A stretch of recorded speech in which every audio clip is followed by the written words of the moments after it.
नेता और देश के शिक्षा मंत्री माननीय धर्मेंद्र प्रधान जी हैं, हमारे पार्टी के राष्ट्रीय महामंत्री श्री अरुण सिंह जी हैं और भारतीय जनता पार्टी के राष्ट्रीय मीडिया प्रमुख मुख्य प्रवक्ता सांसद अनिल बलूनी जी हैं। निरंतर भारत के माननीय प्रधानमंत्री नरेंद्र मोदी जी के प्रति विश्वास प्रकट करते हुए और विकास की मुख्य धारा में साथ रहते हुए देश के वरिष्ठ नेताओं का पार्टी के अंदर पार्टी के प्रति आस्था प्रकट करते हुए सदस्यता ग्रहण कर रहे हैं। ऐसे में बिहार की राजनीति में जंगल राज से परिवर्तन के सूत्रधार और पूर्व भारतीय प्रशासनिक सेवा के वरिष्ठ अधिकारी, पूर्व केंद्रीय मंत्री और सबसे विशेष बात जनता दल यू के पूर्व राष्ट्रीय अध्यक्ष माननीय रामचंद्र प्रसाद सिंह जी को माननीय धर्मेंद्र प्रधान जी से आग्रह होगा आज पार्टी की विधिवत सदस्यता ग्रहण करें।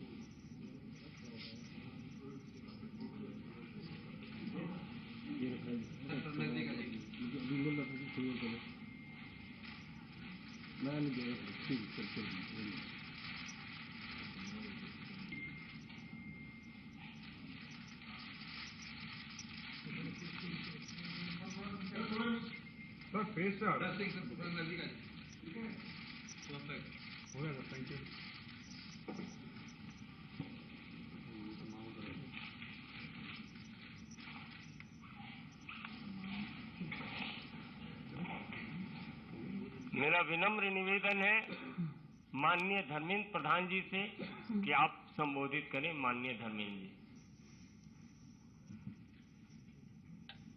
धन्यवाद संजय जी। मित्रों, मैं भारतीय जनता पार्टी में औपचारिक रूप में आदरणीय श्री आरसीपी सिंह जी को स्वागत करता हूं। आरसीपी सिंह जी आज से प्रधानमंत्री नरेंद्र मोदी जी की नेतृत्व में, आदरणीय जगत प्रकाश नड्डा जी की नेतृत्व में भारतीय जनता पार्टी की एक कार्यकर्ता के नाते काम करेंगे। मित्रों, संजोग से मेरा भी कुछ दिन बिहार से संपर्क रहा। मैं बिहार की भारतीय जनता पार्टी के कार्यकर्ता के रूप में काम किया, जिसके बारे में संजय जी ने उल्लेख किया। बिहार में एक कानून की राज स्थापित हो, बिहार में विकास हो, बिहार में महिलाओं की सुरक्षा बढ़े, नागरिकों की सुरक्षा बढ़े, नौजवानों को अवसर मिले, इस प्रकार की राजनीतिक मुद्दे पे अटल जी के मार्गदर्शन में, स्वर्गीय जॉर्ज फर्नांडिस की मार्गदर्शन में एक राजनीतिक गठबंधन हुई थी। आज की बिहार को पटरी में रखने के लिए उस गठबंधन की बड़ी भूमिका रही। कई दिनों तक हम लोगों ने उस एक्सपेरिमेंट को चलाया, लेकिन उस एक्सपेरिमेंट को अपने निहित राजनीतिक उद्देश्य से, अपने निजी राजनीतिक एम्बिशन को चरितार्थ करने के लिए बिहार की मौजूदा मुख्यमंत्री नीतीश कुमार जी बार बार उस पे पीछे से छुराघात करते रहे। तभी जब हम काम इकट्ठा करते थे, हम रामचंद्र बाबू जी से बातचीत भी करते थे। जो पहली बार भी नीतीश जी 2012 में 12 में होगा ना, पहली बार वो छोड़े 12 में, 13 में जब छोड़े तब भी रामचंद्र बाबू उनके हाथ पकड़े थे। ये बिहार की मैंडेट नहीं था। बिहार की विकास चाहिए, बिहार के अंदर सुशासन चाहिए, लेकिन अपने राजनीतिक मर्यादा में रहते हुए उन्होंने उसको संभालने का कोशिश किया था। दोबारा उस राजनीतिक मैंडेट को पुनः प्रतिष्ठित करने के लिए उन्होंने काम किया। भारतीय जनता पार्टी की राष्ट्रीय नेतृत्व की साथ वार्ता करके फिर बिहार में कानून की राज हो, सुशासन हो, उसकी प्रयास किया। केंद्र में मंत्री भी रहे। मंत्री रहने के पहले भी मैं जितना रामचंद्र बाबू को जानता हूं, कुछ विषय में रामचंद्र बाबू अपने आप एक मूल्यों के साथ खुद को बार बार जोड़ा। संसद कई प्रकार के विचार की एक मंच होता है। मैंने रामचंद्र बाबू को भाषण करते हुए बार बार देखा, इस देश के बुनियादी मुद्दों पे, विशेष करके किसानों के मुद्दे पे, पूर्व भारत के मुद्दे पे, देश की पिछड़े समाज की हितों की रक्षा करने के मुद्दे पे और राष्ट्रीय स्तर पे सरदार वल्लभ भाई पटेल की अस्मिता के बारे में कभी भी बात हो, कभी भी चर्चा हो, उसमें रामचंद्र बाबू मुखर होते थे।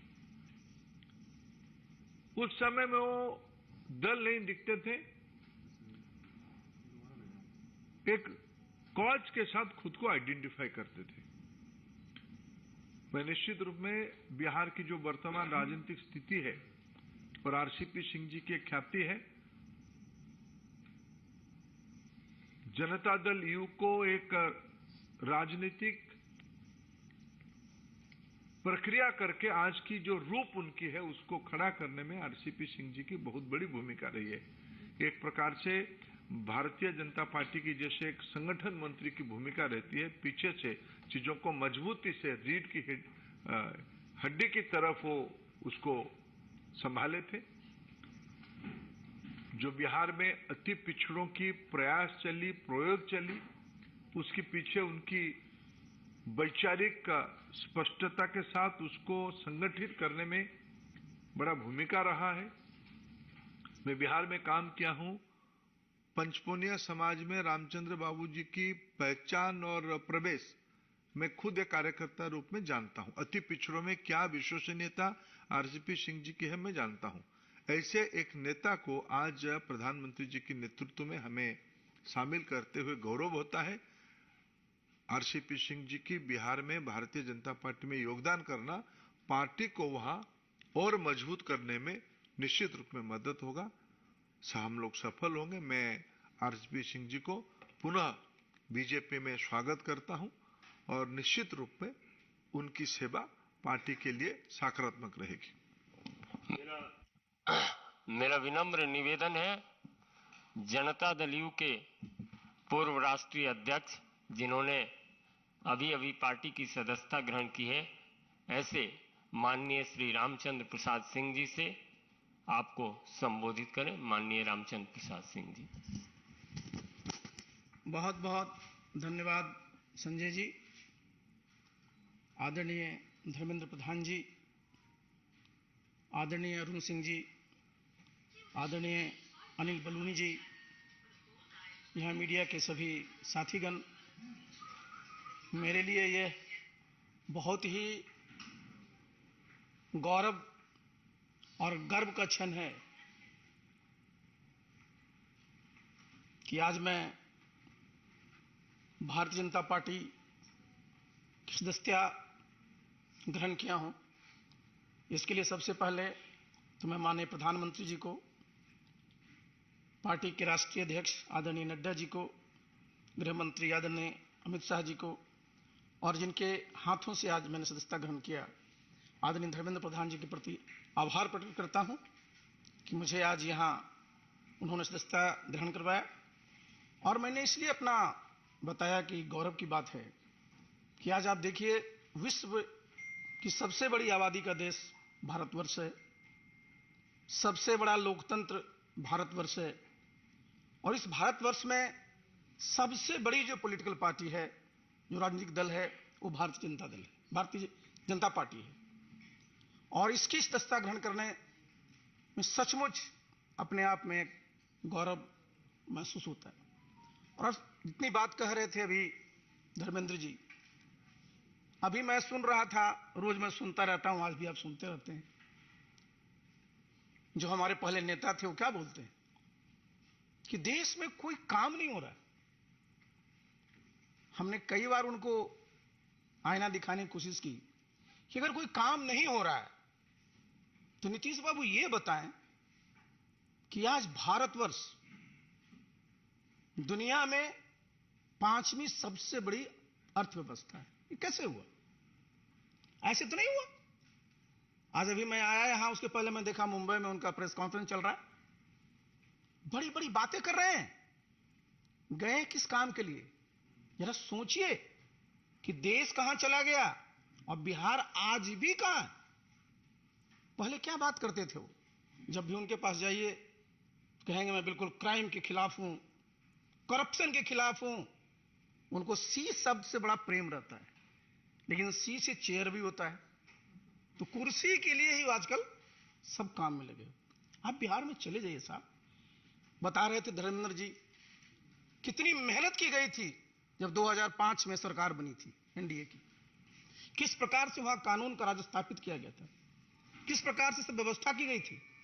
और आज बिहार में जाइए सब तार कतार हो गया। 2005 से भी बुरी स्थिति होगी कैसे नहीं साहब? आप एक मुख्यमंत्री का नाम बता दीजिए पूरे देश में जो 3 दिन में 3 प्रदेश में है। एक दिन उड़ीसा में, दूसरे दिन झारखंड में, तीसरे दिन महाराष्ट्र में। किस काम के लिए है? बिहार की जनता ने उनको मैंडेट दिया था, बिहार को विकसित प्रदेश बनाएंगे, बिहार में जो बेरोजगारी है उसको खत्म करेंगे, बिहार के जो बेरोजगार नौजवान उनको नौकरी देंगे। और अब लगे हुए कहां है? कहते हैं साहब मैं तो सबकी एकजुटता कर रहा हूं, विपक्षी एकता कर रहा हूं। नीतीश बाबू, आप बार बार इतिहास की बात करते हैं, इतिहास भूलिए मत। हमेशा जब भी ये लोकसभा का चुनाव आता है, 2019 को याद कर लीजिए, उसमें भी साहब विपक्षी एकता की बात चली थी। 2019 में आप देखिए यूनाइटेड इंडिया करके रैली कितनी बड़ी बड़ी हुई थी, लेकिन आप क्या एकता करिएगा? आपका नेता कौन है? बिना नेता को एकता होता है क्या? नेतृत्व कौन करता है? और इस देश का जरा दुर्भाग्य देखिए साहब, जब 1989 के बाद से देखिए 2004 तक कितने प्रधानमंत्री हुए, कितने वर्षों में देश की स्थिति क्या हो गई? देश का सोना भी बाहर गिरवी रखना पड़ा था। और आज भारत G20 का प्रेसिडेंट है। मैंने जैसे पहले भी कहा 5वीं आर्थिक पावर है, और प्रधानमंत्री जी ने इस देश की एक पहचान दुनिया में दिया है। तो ये गौरव का सबके लिए विषय है। लेकिन किस काम में लगे हुए? बिहार को आगे नहीं ले जाना है, बल्कि जो मैं बार बार कहता हूं कि लोग उनको बोल देते हैं पीएम। तो मैं इस बात को कहा था कि नीतीश बाबू अब पीएम थे, पीएम हैं और पीएम रहिएगा। लेकिन पीएम का मतलब क्या होता है? पी मतलब पलटी, एम मतलब मार। पहचान क्या बनी है? बताइए साहब, कितने बार आपने विश्वासघात किया है? तो ऐसे साहब समाज का और देश का कल्याण नहीं होता है। तो मैंने इन सब चीजों के मद्देनजर मैंने तय किया कि मैं उस पार्टी का मैं राष्ट्रीय अध्यक्ष भी था। बिहार में उस पार्टी को मैंने गांव गांव तक पहुंचाया, जितने बूथ है वहां तक पहुंचाया। आज क्या स्थिति है? सब जितने कार्यकर्ता हैं सब हमसे पूछते हैं सर कुछ निर्णय लीजिए। आज निर्णय हुआ है, आप देखिएगा बिहार में नीतीश बाबू का कुछ नहीं बचेगा जी। अपने रहेंगे, उनके राष्ट्रीय अध्यक्ष रहेंगे, और जिसको मैं भुंजा पार्टी कहता हूं वो रहेंगे। बाकी सारा का सारा बिहार चाहता है कि केंद्र में जिस प्रकार से आदरणीय नरेंद्र मोदी जी देश के गरीब लोगों के लिए काम कर रहे हैं, उसी प्रकार से बिहार में भी काम हो। अब वो बताते हैं कि साहब गरीबों को कोई काम नहीं होता। भाई प्रधानमंत्री किसान सम्मान निधि योजना में तो गांव में रहता हूं, इस्तीफा देने के बाद अपने गांव में रहता हूं। किसी समाज का हो, किसी धर्म का मानने वाला हो, सबके खाते में 6,000 रुपया जा रहा है कि नहीं जा रहा? सबको महीने में प्रति व्यक्ति 5 किलो अनाज मिल रहा है कि नहीं मिल रहा है? ये क्या है नीतीश बाबू? ये साधारण उपलब्धि है। तो इसलिए साथियों, इन सब चीजों को देखते हुए मैंने सोचा कि जब आप फिर से वहीं पहुंच गए हैं, फिर से इनका क्या था, नीतीश बाबू का पूरा वजूद क्या था? इन्होंने संघर्ष के खिलाफ किया था, आरजेडी के खिलाफ, और आज उन्हीं गोद में बैठे हुए हैं और कह रहे हैं आजीवन वही रहना है। तो मेरे ऐसा व्यक्ति के पास आस्था क्या था? मैंने 6 अगस्त को इस्तीफा दिया था और आज 11 मई को मैंने भारतीय जनता पार्टी की सदस्यता ग्रहण की है। बस भगवान से मैं यही प्रार्थना करूंगा, मुझे ताकत दें और मैं पूरी अपने सामर्थ्य के साथ इस दल की, इस देश की और प्रदेश की सेवा कर सकूं। बहुत बहुत धन्यवाद।